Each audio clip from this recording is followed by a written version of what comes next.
There's a reason that people travel up Highway 2, to the top of the Cascade Mountains, to Stevens Pass, Washington State. That reason is snow, a perfect place for skiing, snowboarding, snowshoeing, and sledding. People flock to the area to have fun and play in a winter wonderland. Sometimes, though, the snow can freeze you to the bone.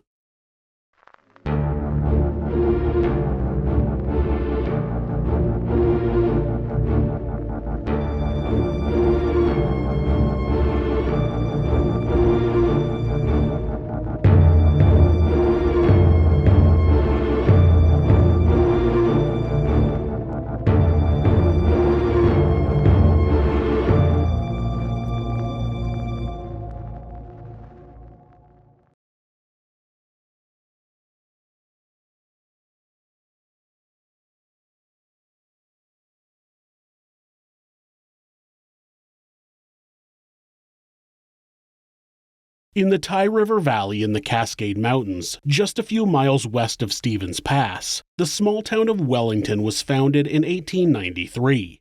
It was situated at the west portal of the original Cascade Tunnel. The Cascade Tunnel now sits about 1.5 miles south and 500 feet lower than the original. It's 8 miles long, which is why it's able to sit at a lower elevation and makes it the longest train tunnel in the United States. The original tunnel was just over 2.5 miles and was put in place in 1900 to relieve the train from having to travel on a series of dangerous switchbacks in order to make it through the pass. Stevens Pass is named after the engineer who designed the switchback route and then the subsequent tunnel, John Frank Stevens. Like many areas in the U.S., railroads created work, which created a need for people to live near them. With the need for a rail station on the west side of the pass, Wellington developed into a small town that could service the needs of people getting on and off trains at that location.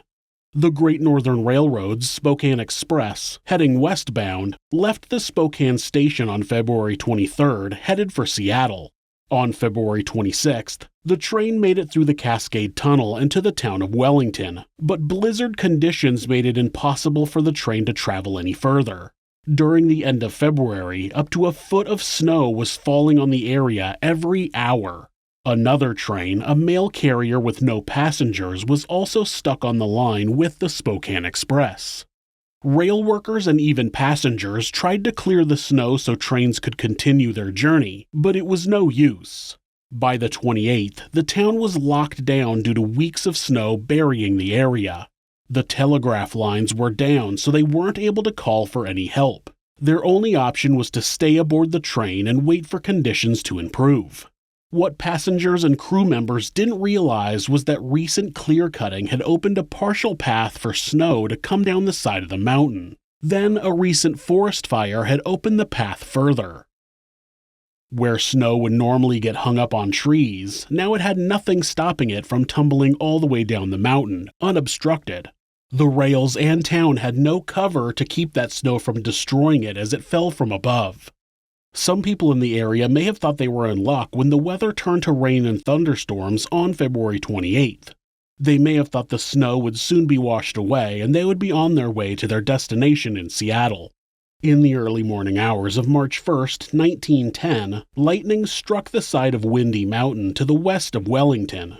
The concussive force of the lightning strike caused an avalanche approximately a quarter-mile wide to come crashing down the mountain. Charles Andrews witnessed the avalanche and described it as white death moving down the mountainside toward the trains. The 10-foot-high, half-a-mile-long blanket of snow advanced relentlessly and there was nothing anybody could do to stop it.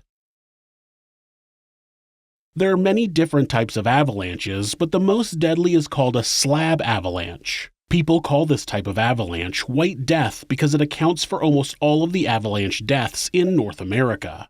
Unlike a loose snow avalanche, commonly called a slough, which consists of smaller amounts of loose snow falling on its own, a slab avalanche is one complete slab of snow, usually the size of a football field, that moves down the side of a mountain together, eventually breaking up as it builds up speed. When the wall of snow reached the trains, they were both thrown over the side of the cliff 150 feet into a deep gorge. There were 116 people on the train as it tumbled into the snowy abyss. Then they were covered with 40 to 70 feet of snow and debris. Many of the buildings in the town of Wellington were spared, but the train station itself was completely destroyed. People from the hotel rushed to the twisted wreckage of the trains and began digging out survivors. The train was now a heap of sheet metal wrapped around entire trees that had been ripped from the earth by the avalanche. Since the telegraph lines were down, they weren't able to request immediate help, but the following day people from outside Wellington were able to make it to the town and offer assistance. By that time, all 23 people who survived inside the train had already been rescued.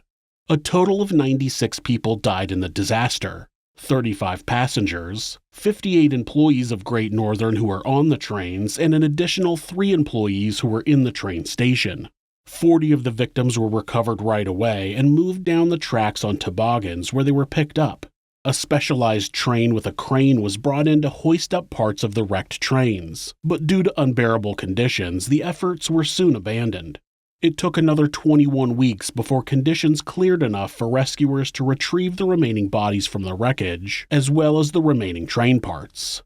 In October of 1910, the news of the disasters had painted such a black spot on the town of Wellington that they chose to change their name to Ty.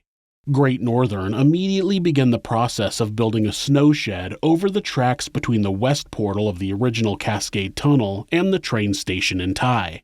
The construction of the snow shed used 30,000 barrels of cement and 2,400 tons of steel. In 1925, Great Northern began construction of a new Cascade Tunnel which would be longer but eliminate a lot of the steeper grades that the original route had. The construction lasted just over 3 years and the new tunnel was opened in January of 1929.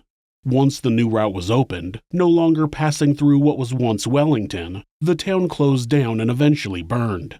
All that's left now are the crumbling remains of the snow shed, which is now a popular hiking spot called the Iron Goat Trail. If you hike the trail today, you can still find pieces of the trains left behind by the deadliest avalanche in U.S. history. On top of the lesson learned regarding the unprotected rail line, logging companies have changed their practices regarding clear-cutting on mountains above populated areas.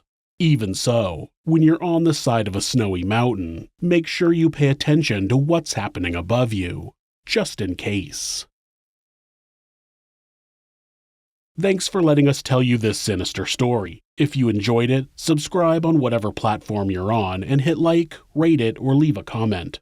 Join us next week where we'll take you